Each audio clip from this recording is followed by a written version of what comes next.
hi to the crowd. Hi! Thank you for being here and watching Sleepaway Camp. So, if you guys don't know who we are, we're a local horror-hosted comedy group called AndroidVision. Maybe you've heard of us, maybe you haven't, but if you haven't, now you know who we are. So, Let's give it up for them! Yeah! So we have you for 30 minutes, I think. Yeah. Oh, come stand up over here. You guys want to stand up here? And we'll all share the microphone. Yes. Okay, so you have Caitlin. She's horny and the daughter of the devil. You have Alyssa. Hi. She's doing the zombie pageant shit. Something like that. Wait, pin-up pageant? Yeah. Yeah, pin-up pageant. Across the hall, right after this. What am I saying? That's Samantha. Yay! She's the buxom beauty. Or one of them. We have three, well, now we have 4 buxom beauties up here. And that's Shredeen, and he drinks a lot. As do I. Cheers. Nothing wrong with that. No. All right, Felissa, so we have some really fun questions for you. And hopefully this is going to be like, oh, do you want to sit down? Fuck it, let's sit down. Okay. I don't know. Yeah, let's have fun. This is good times. This is my first run. So we have some questions. This is not your It's first. my first time too. These work, yes, so we're good. All right, so we're gonna go down the line and we're gonna ask you some questions. Okay? Excellent. All right, Yes. so, Angela, we're gonna call you Angela. Yes, call me So, Angela. and we're gonna put you in the role of Angela right Okay, hang on, let me get in character. now. Okay, get in character. Okay. All right. So Angela, why are you so fucked up? Oh boy. You want a curl and iron up your ass. That is a question that I have, because that's an often debated subject. Yeah. So the curling iron was It open. goes both, yeah. Wow. Wow. Yeah. Because in my Didn't we see that? The curl and iron? Oh, yeah.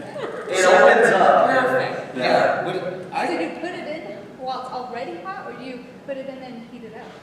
No, it was already hot. She was doing her hair, that bitch. Oh, That little fucking 14-year-old whore. So- I joke because I love.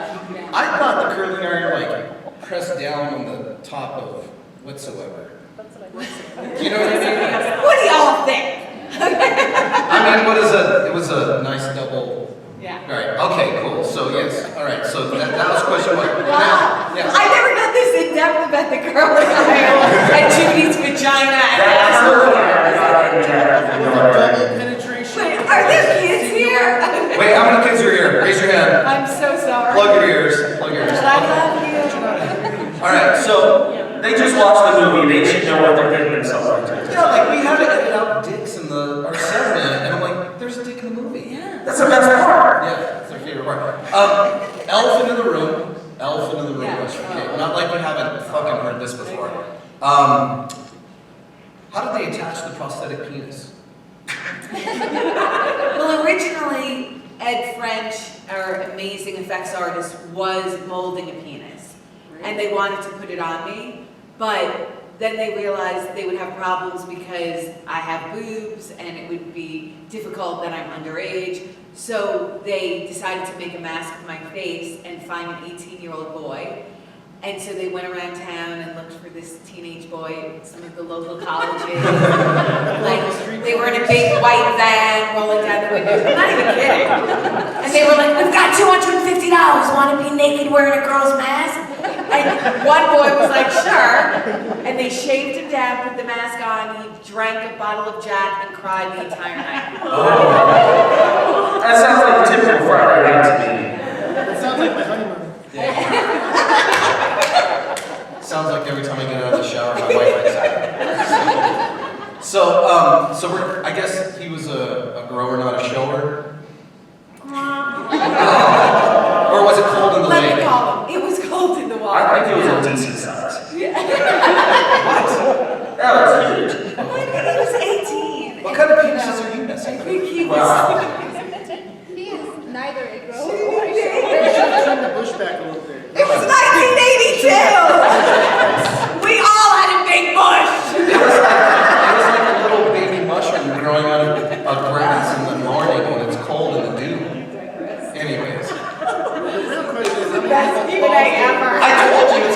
fucking weird.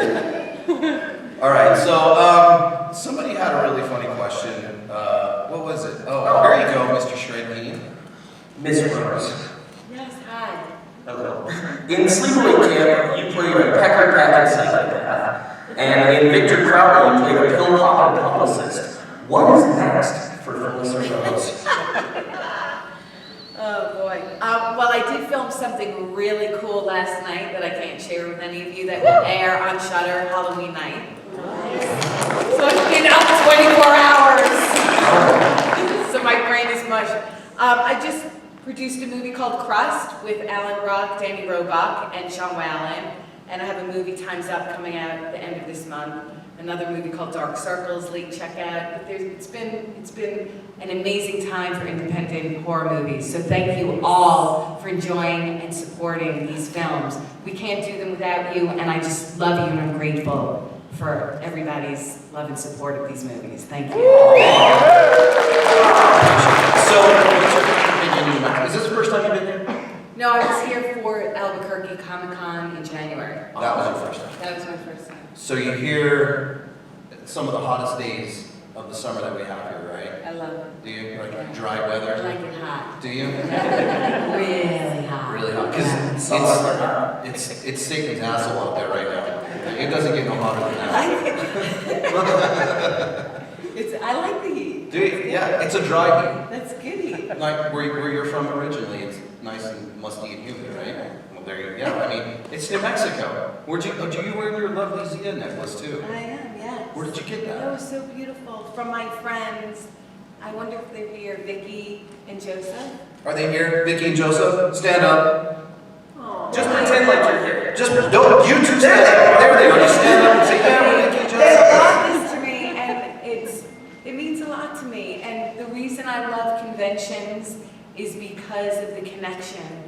I'm a horror fan myself, and I just feel like the love in this community is so strong and amazing.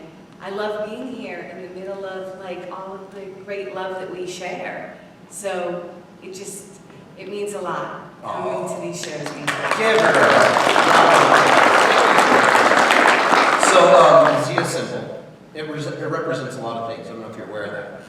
I'm not really, but I can. I'm going to read it to you because I smoked a lot of weed in high school and I can't remember. Here we go. Did you? Okay, Yeah, I good. had a 5-foot purple bong in my house growing up. So. Really? Yeah. We have a 6-footer in our set. Oh. Yeah. Why is it here? Well, Preston lights it with he has a real funny parlor trick he does. No. It's not. You can't even see it. Yeah. He's definitely not a grower or a shower. I'm a talker. We call him Acorn. Didn't we call him Acorn? So the Zia symbol, just because, like I said, it represents the 4 cardinal directions, 4 seasons of the year, 4 period of each day, morning, noon, evening, and night, and 4 seasons of life: childhood, youth, middle age, and old age. So the sun in the middle represents the sun. So the middle represents the sun. You're gonna make me cry. Oh! I'm so soft and sensitive, and that's just very much. Shut the fuck up. Cry made you laugh? Yeah, that's I'm laughing, crying is better than cats. Yeah. Yeah, there you go. So yeah, that's what it I represents. love So that. it's a nice New Mexico welcome from us. So Cheers. cheers. So somebody else had another question. Who had another question about? I was just Some- curious. It's getting a We are professionals. I better turn my phone down. That was plenty of bugging me all the time of the day. Figure your questions out. What the fuck? Like I said, we are professionals. We are. So somebody else, I don't know which one of us came up with it, we all kind of just threw stuff at the wall. But victim or killer, what's your favorite part? Killer. Killer? Yeah, it's always better to play the villain. It's, so incredibly invigorating to run around stabbing the shit out of people. And you just get a lot out. You purge. It's quite therapeutic. Sort of like cathartic. It really is. It is. I mean, not in like this, I said psychotic psychosis, but When you are a horror actor, you go through so many, the range of emotion you kind of have to go through in a movie is unbelievable. Because never in life are you chased by a man with a machete or, Hopefully. But in the movie, but when you're in the film, you go through so much and you really want to bring everything to it and make it organic, and it's a lot. It's a range of emotions, so it's very fun. So do you think your character in Sleepaway Camp was a victim and a killer, or both? I mean, we know the killer, right? But do you think that Angela was a victim as well? Yeah, she certainly was a victim. I mean, just the bullying aspect in this film, I think, is what really resonates with an audience.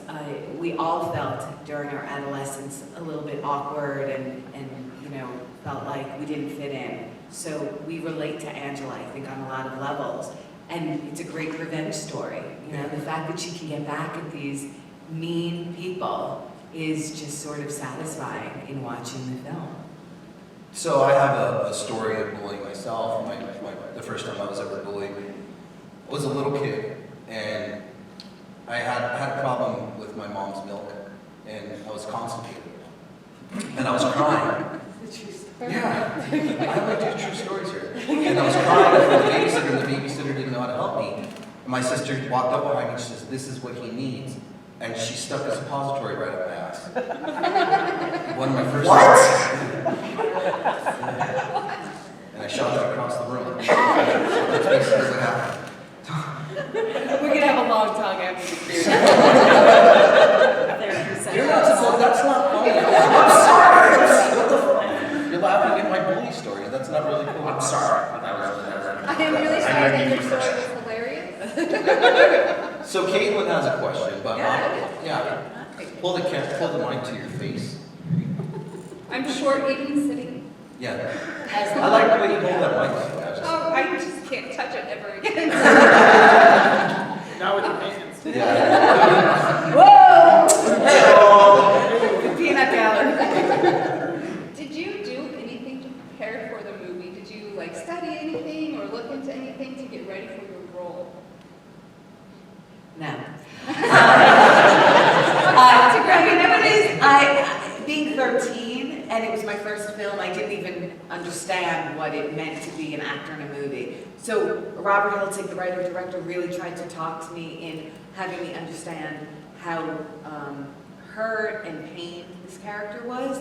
But I think as a child we play, pretend, and we have such great imaginations that I was able to sort of lend myself to what that universe was and kind of fell into it and really understood Angela with the way Robert explained it to me, and then it sort of all came to life. But I didn't at that time have any understanding of method acting, which I later learned, and that's bullshit too. So Wait, get into your role? get into your role. That's bullshit. Yeah.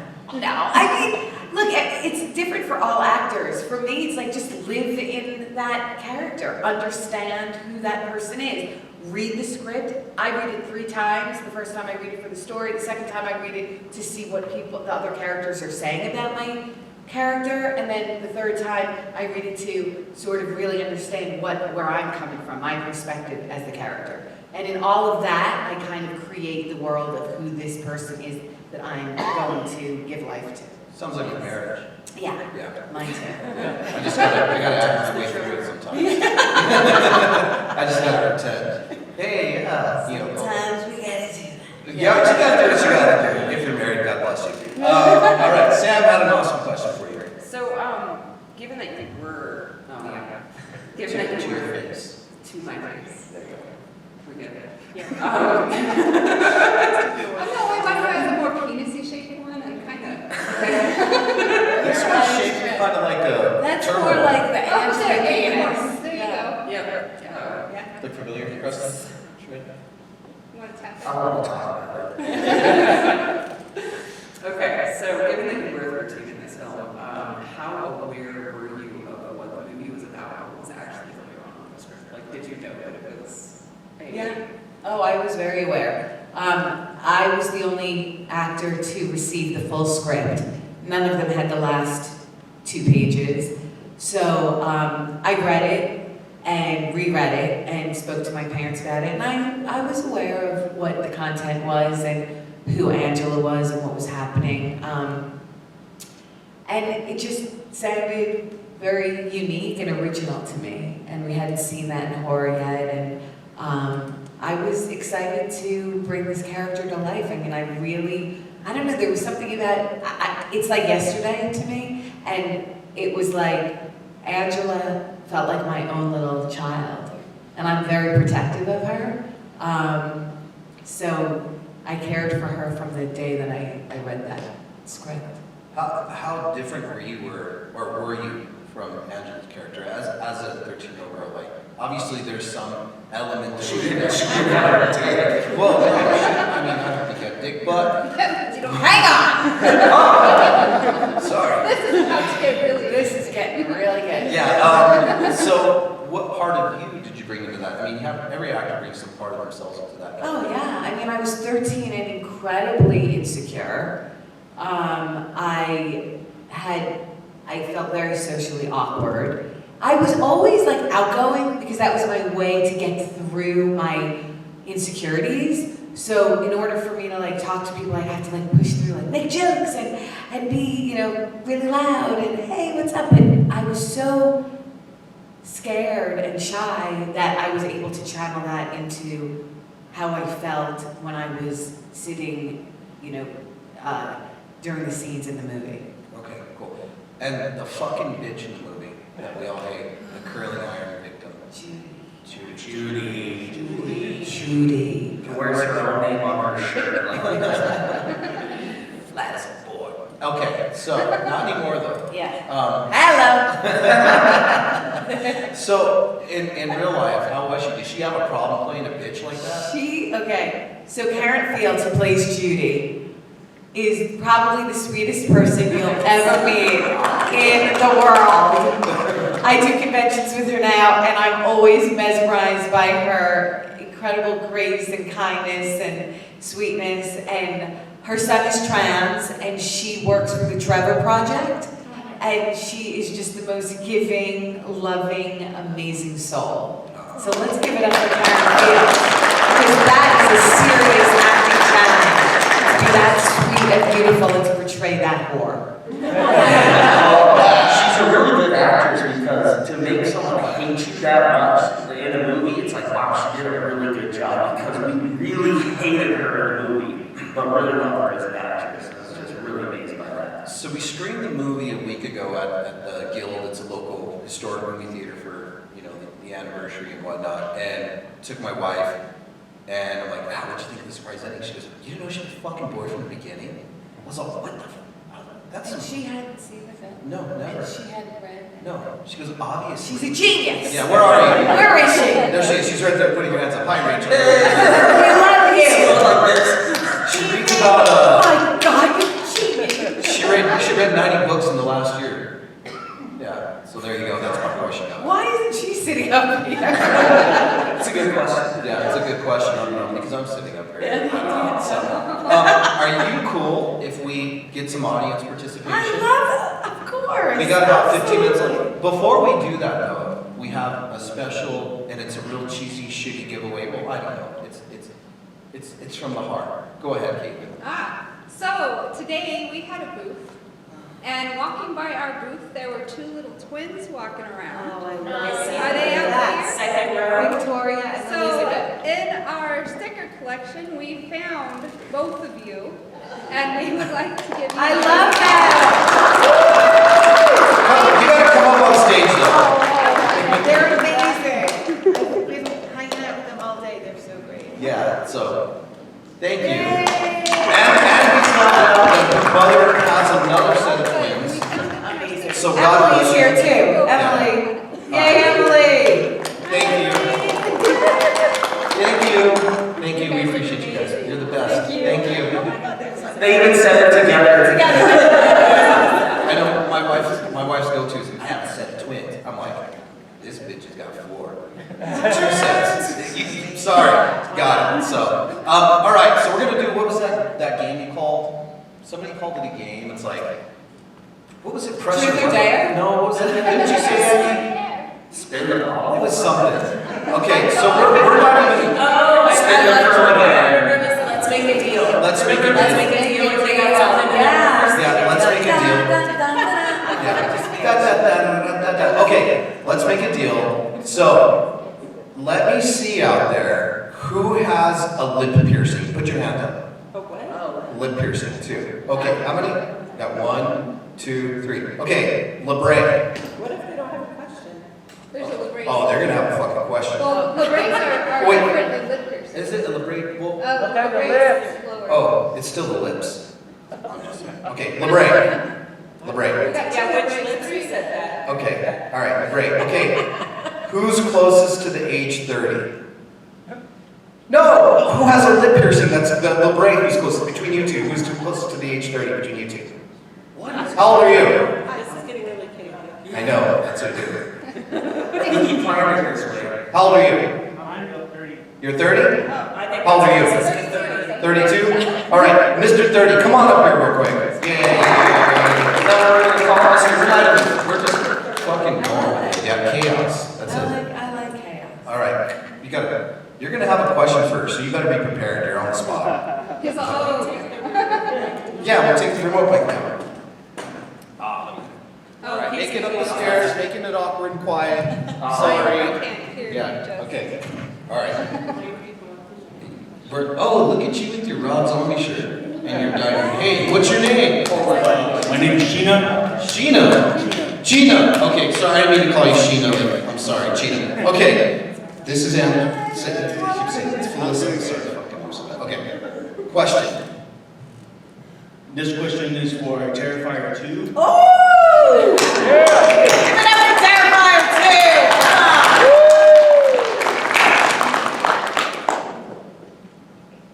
2! As a teacher, principal, whatever, how bad did you want to just smack that kid?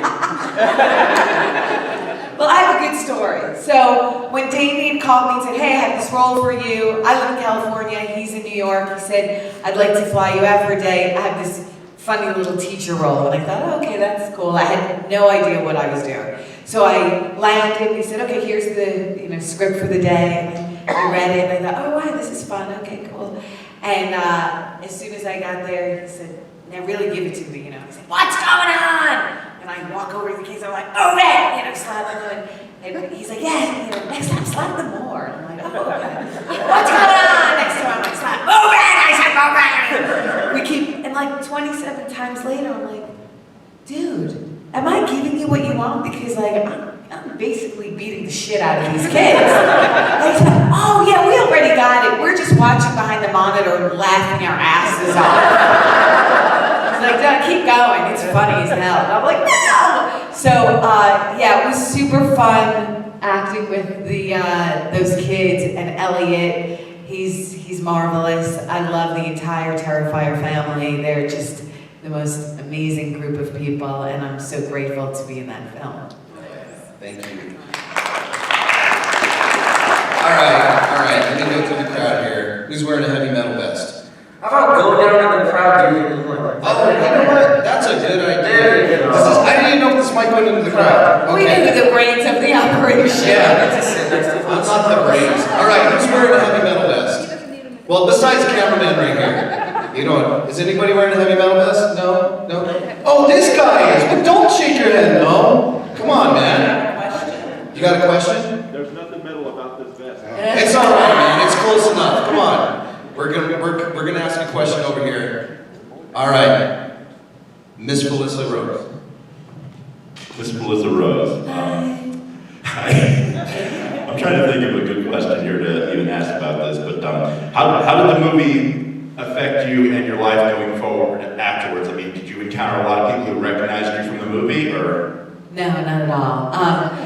When the movie came out, it did really well, and then it went away. I went back to 8th grade, and I enjoyed 8th grade and 9th grade, and then they called me in for parts 2 and 3. And I read the script with the new director, Michael Simpson, and I was terrible. I was like the worst actress ever. I didn't understand that character of Angela being like a wisecracking comedian. I only understood the awkward, shy Angela. So I said, no, I think I'm gonna pass, and I had gotten into college, and I went to school and studied. And then, right after that, horror directors started calling me and saying, hey, you wanna do this in my film, or do that? And I was like, yeah. So it was later on, it took like a good 15, 20 years, and then things started to happen. But it was perfect the way it happened, because the industry is really hard on kids. And I'm so thankful that I sort of skipped over. Like I did my childhood role, and then I went to school, I studied acting, and then I understood that it was my passion and I wanted to do it. And then as an adult, I was able to really navigate the business. Awesome, cool. Thank you. Thank you. Hey, so from me here in the Peanut Gallery, what did it feel like to have Bruce Springsteen's sister replace you in the movies? Amazing. That was Bruce Springsteen's sister. Yeah, Pamela Springsteen. Yeah. I'm a huge fan. I love parts 2 and 3, and I wish we could get her to a convention because I want to meet her. We had a question over here from this gentleman. He put his hand up, so I'm saying, fuck it, let's go with it. Hi, Lance. Hey, Felissa, we were just talking earlier. Oh, you're amazing, Lance. I love you, Lance. Give it up for Lance.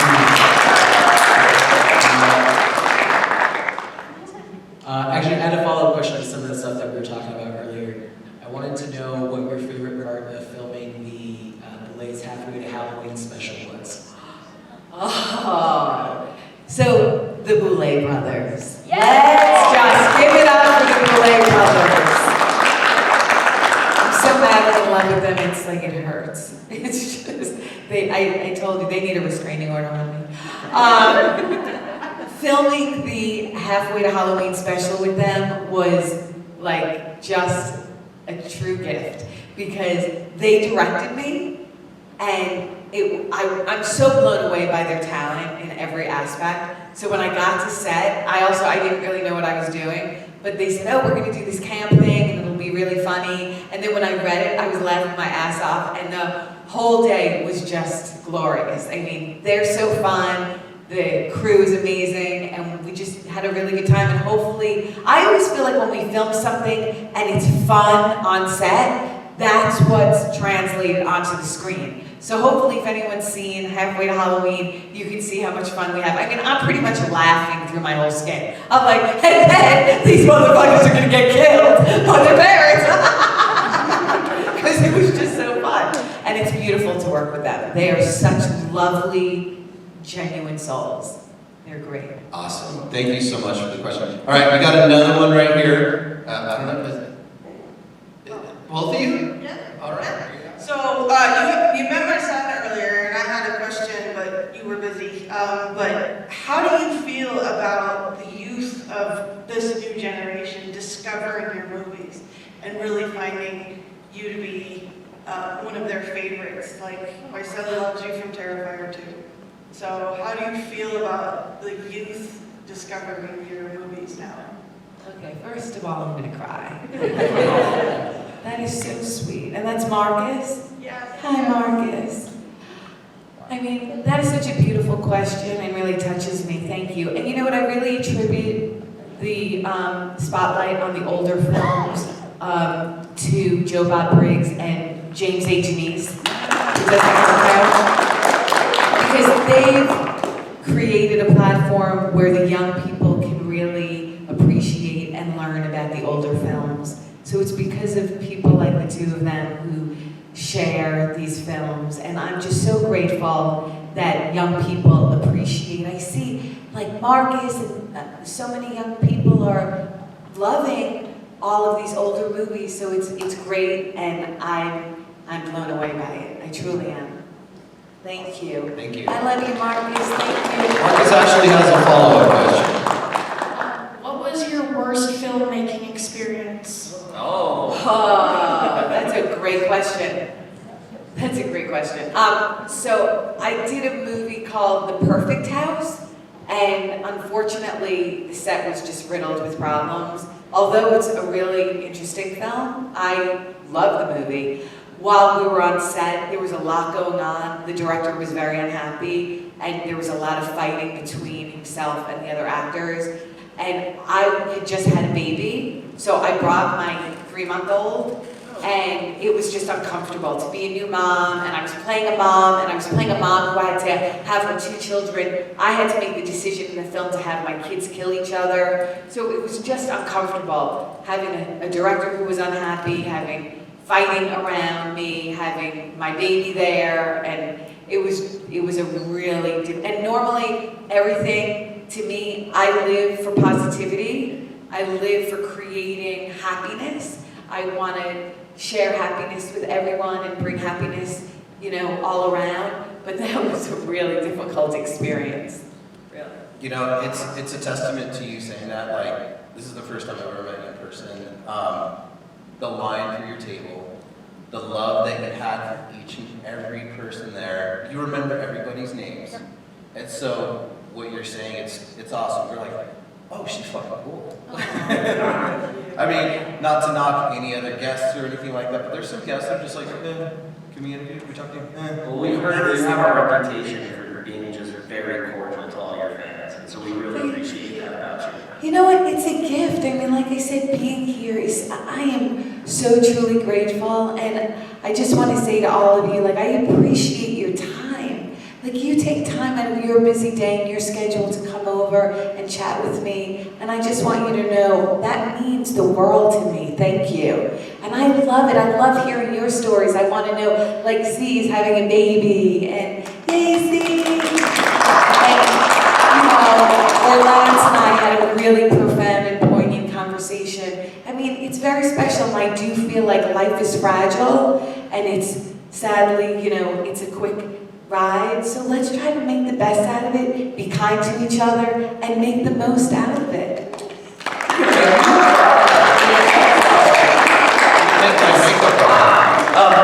Alyssa, you gotta go. After this is over, guys, head over to the Roots room. Her boobs pop out all the time. That's all right. She's gonna go do the zombie pinup pageant.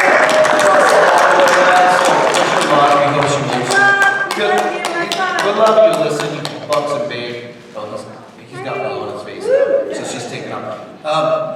We had some other questions for you.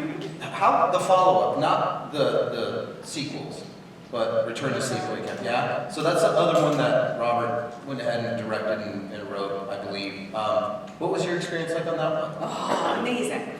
It was like little 13-year-old me got to go back to camp as a 32-year-old 20 years later. I think it was exactly 20 years later.